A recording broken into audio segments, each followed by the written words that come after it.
Selamat siang, perkenalkan nama saya Muhammad Iqbal Tawakal. Saya dari jurusan PJJ Manajemen, kelas MJ 204, untuk mata kuliah Pasar dan Lembaga Keuangan, dosen Pak Wahyu Purbo Santoso, SE, MM, CFRM, CPOD. Saya ingin mempresentasikan perkembangan sektor jasa keuangan tahun 2022.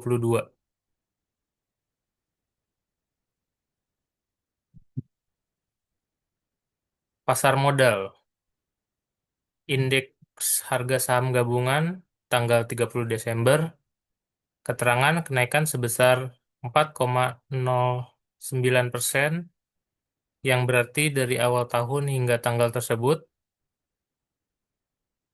penghimpunan dana 25 Oktober 190,89 triliun, 30 November 226,49 triliun, 30 Desember 267,73 triliun. Keterangan grafik ini menunjukkan peningkatan jumlah dana yang berhasil dihimpun dari tanggal 25 Oktober hingga 30 Desember. Nilai aktiva bersih reksadana 25 Oktober 524,61 triliun, 30 November 512,17 triliun, 30 Desember 504,62 triliun. Keterangan grafik ini menunjukkan penurunan nilai aktiva bersih reksadana dari tanggal 25 Oktober hingga 30 Desember. Emiten baru, jumlah 71, tanggal 30 Desember. Keterangan terdapat 71 emiten baru, perusahaan yang baru menerbitkan saham hingga tanggal 30 Desember. Perbankan, kredit perbankan, pertumbuhan 11,16%, YoY nilai kredit September 2022 6.275 triliun, Oktober 2022 6.334 triliun, November 2022 6.347,5 triliun. Kenaikan bulanan dari Oktober ke November sekitar 13,96 triliun. Dana pihak ketiga atau DPK pertumbuhan 8,78%, nilai DPK September 2022 7.647 triliun, Oktober 2022 7.927 triliun, November 2022 7.974 triliun. Jenis kredit berdasarkan pertumbuhan. Kredit investasi 13,15%, kredit modal kerja 11,27%, kredit konsumsi 9,10%. Data ini menunjukkan bahwa sektor perbankan Indonesia pada 2022 mencatat pertumbuhan yang stabil, dengan peningkatan signifikan baik dari sisi penyaluran kredit maupun penghimpunan dana masyarakat atau DPK. Industri keuangan non-bank, pendapatan premi, nilai meningkat dari 232,16 triliun September 2022 ke 280,24 triliun November 2022. Pertumbuhan 0,44%. Opini pertumbuhan pendapatan premi relatif stagnan. Ini bisa mencerminkan tantangan dalam menarik minat masyarakat terhadap produk asuransi atau tekanan daya beli pasca pandemi. Piutang pembiayaan nilai 409,49 triliun November 2022. Pertumbuhan 12,96%. Opini pertumbuhan yang cukup tinggi menunjukkan kepercayaan masyarakat dan dunia usaha terhadap pembiayaan non-bank. Namun perlu waspada terhadap potensi risiko kredit macet, NPL akibat ekspansi pembiayaan yang agresif. Aset dana pensiun nilai 341,87 triliun November 2022. Pertumbuhan 5,06%. Opini kenaikan ini positif, mencerminkan akumulasi dana jangka panjang yang sehat, namun perlu strategi investasi yang bijak agar imbal hasil tetap optimal di tengah volatilitas pasar.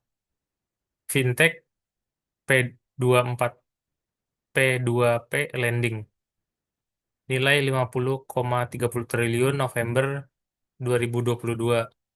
Pertumbuhan 72,68%. Opini ini adalah pertumbuhan paling signifikan. Fintech lending semakin diminati karena kemudahannya, namun lonjakan ini juga mengandung resiko tingginya kredit macet dan kurangnya literasi konsumen. Program Edukasi dan Perlindungan Konsumen 2022 yang dilakukan oleh OJK. Edukasi keuangan yang masif. Jumlah kegiatan 1.897 program edukasi dengan 9,1 juta peserta. Contoh kegiatan, 404 konten Sikapi Uangmu dengan 2,2 juta viewers, edukasi via radio sebanyak 84 kali, Simolek keliling dengan 54 kendaraan dan 69 kegiatan, 7.593 peserta program literasi syariah Syakinah. Opini OJK menunjukkan komitmen kuat dalam memperluas jangkauan edukasi keuangan.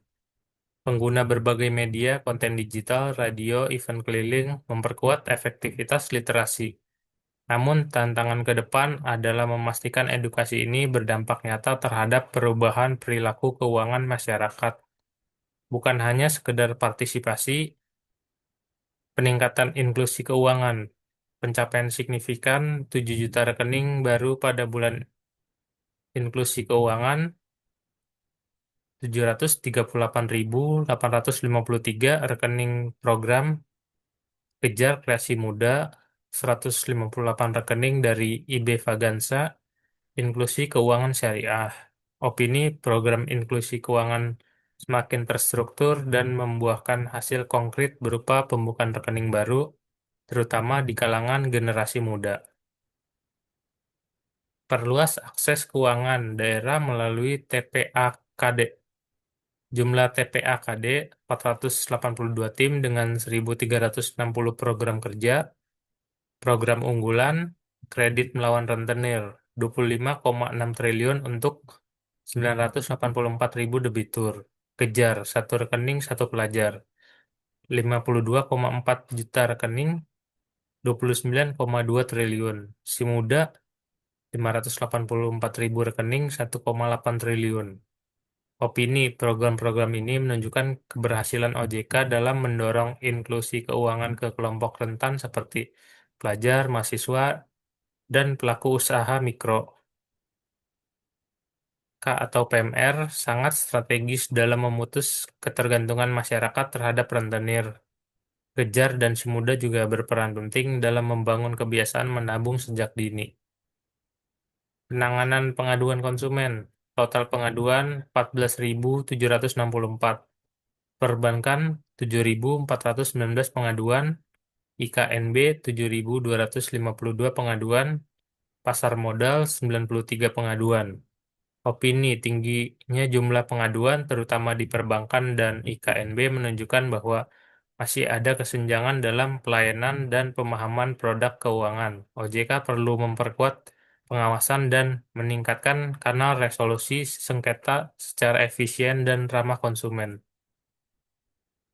Pengawasan iklan jasa keuangan. Total iklan dipantau 17.960 Januari sampai September 2022. Iklan bermasalah, 426 iklan melanggar ketentuan.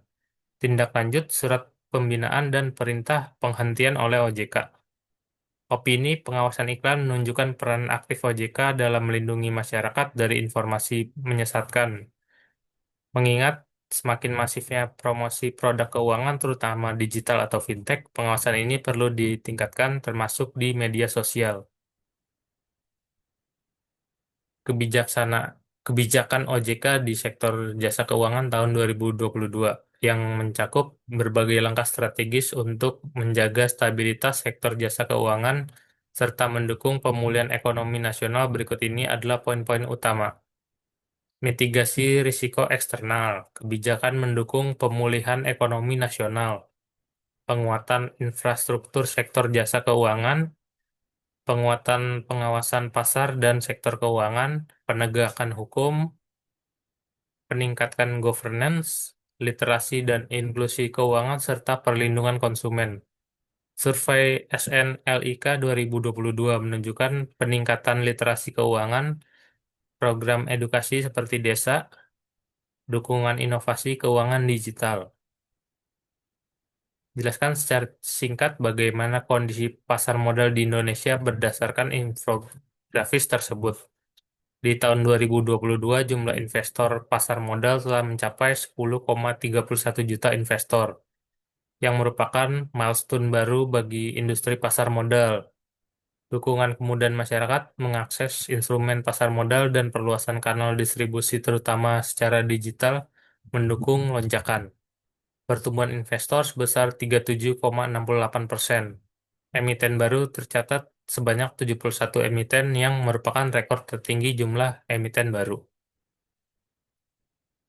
Jelaskan secara keseluruhan bagaimana kondisi perbankan di Indonesia berdasarkan infografis tersebut, kredit perbankan, dana pihak ketiga, dan rasio kinerjanya. Kredit perbankan pertumbuhan 11,16% nilai kredit September 2022 6.275 triliun, Oktober 2022 6.334 triliun, November 2022 6.347,5 triliun. Kenaikan bulanan dari Oktober ke November sekitar 13,96 triliun. Dana pihak ketiga DPK pertumbuhan 8,78%, nilai DPK September 2022 7.647 triliun, Oktober 2022 7.927 triliun, November 2022 7.974 triliun. Jenis kredit berdasarkan pertumbuhan. Kredit investasi 13,15%, kredit modal kerja 11,27%, kredit konsumsi 9,10%. Data ini menunjukkan bahwa sektor perbankan Indonesia pada 2022 mencatat pertumbuhan yang stabil dengan peningkatan signifikan baik dari sisi penyaluran kredit maupun penghimpunan dana masyarakat (DPK). Jelaskan secara keseluruhan bagaimana kondisi industri non-keuangan di Indonesia berdasarkan infografis tersebut. Industri keuangan non-bank ada pendapatan premi total 280,24 triliun, tumbuh 6,91%, meningkat dibandingkan 262,13 triliun November 2021. Piutang pembiayaan total 409,49 triliun, tumbuh dari 361,87 triliun November 2021. Aset dana pensiun total 341,87 triliun, tumbuh 5,06%, meningkat dari 325,47 triliun November 2021. Fintech peer-to-peer lending outstanding pembiayaan 50,30 triliun, tumbuh 22,60, naik dari 41,03 triliun November 2021. Uraikan secara singkat kebijakan OJK di sektor jasa keuangan tahun 2022.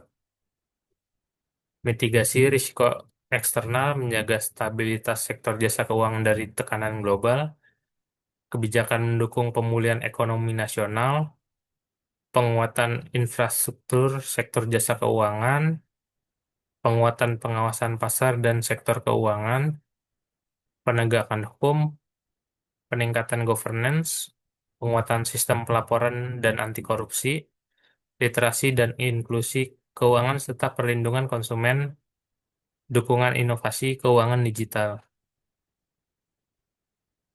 Bagaimana program edukasi dan perlindungan konsumen 2022? Berikan opini.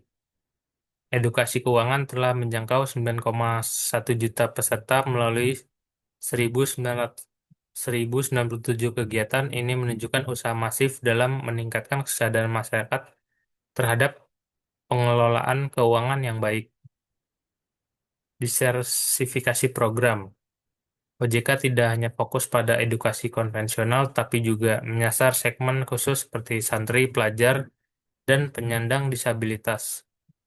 Penanganan pengaduan konsumen. Terdapat 14.764 pengaduan sepanjang tahun, dan ini menunjukkan peran aktif OJK sebagai lembaga perlindungan konsumen. Pengawasan iklan jasa keuangan. Sebanyak 426 iklan jasa keuangan tersebut terbukti melanggar ketentuan.